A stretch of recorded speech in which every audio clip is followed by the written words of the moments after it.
This question is for Ravi.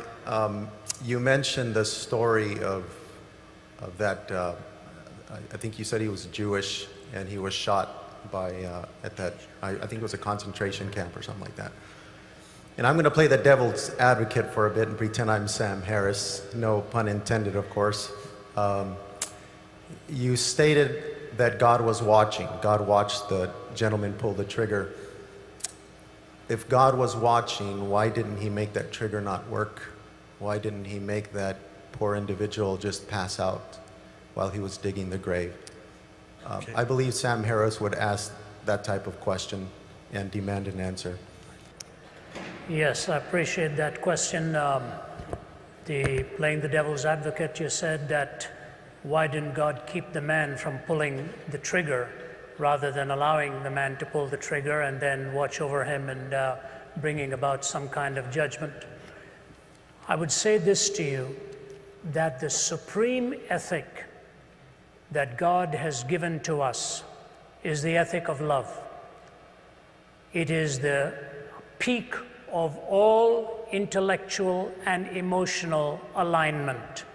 This thing we call love, which places value upon the other person of worth and as something to be protected.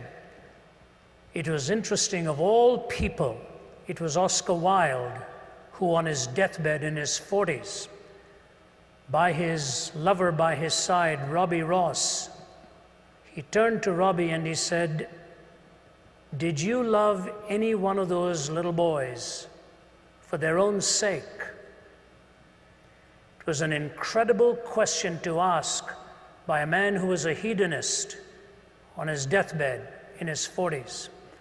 And he said, "Robbie, did you ever love any one of those little boys for their own sake?" And Robbie Ross said, "No, I can't say I did." He said, "Bring me a minister. Bring me a minister." And it was in his magnificent poem, The Ballad of Reading Gaol, that Oscar Wilde said, "Only Christ was big enough to cleanse his heart and forgive him for all that he had done." The point even the hedonist realized was that in pleasure also, value and love are the supreme ethics that can be treasured.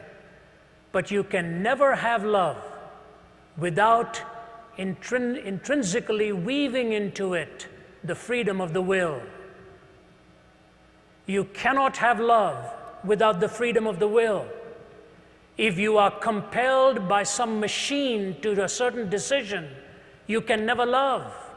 You can comply, but you will never be choosing to express that sentiment and the reality of love.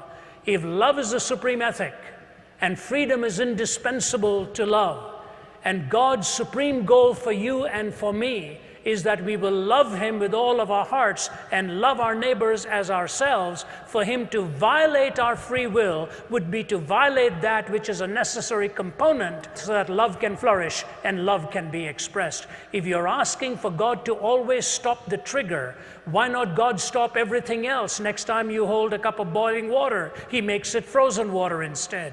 Next time you're about to cross the street and you're going to be hit, he pulls your leg back. What you're asking for is a different entity than humanity. As wonderful as it may seem that in stopping that you think he is protecting you from that which is destructive, the greatest denial that you're asking for is the freedom of your will to be able to choose and to love God with all your heart and all your soul. When you've got love as the supreme ethic and the freedom of the will to choose that love, all of the other contingencies come in and can become explained why it is possible to either choose or to reject so that love can ultimately reign supreme. If you want compliance and some kind of a mechanical response, your question itself will self-destruct. You're asking the question because you're free to ask it, and you're free to ask it because you're free to love. And when you love him, in spite of all of the contraries that you see around us, you're trusting him for having the supreme wisdom and the knowledge to ultimately bring a pattern out of it all. We think, for example, we know so much. The story is told in Mideastern folklore of this man who lost his horse, that ran away. And when the horse ran away, the neighbor came to him and said, "You know, bad luck, isn't it?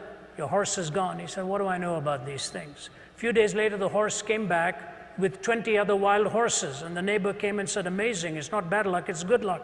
You've got 20 more." Man says, "What do I know about these things?"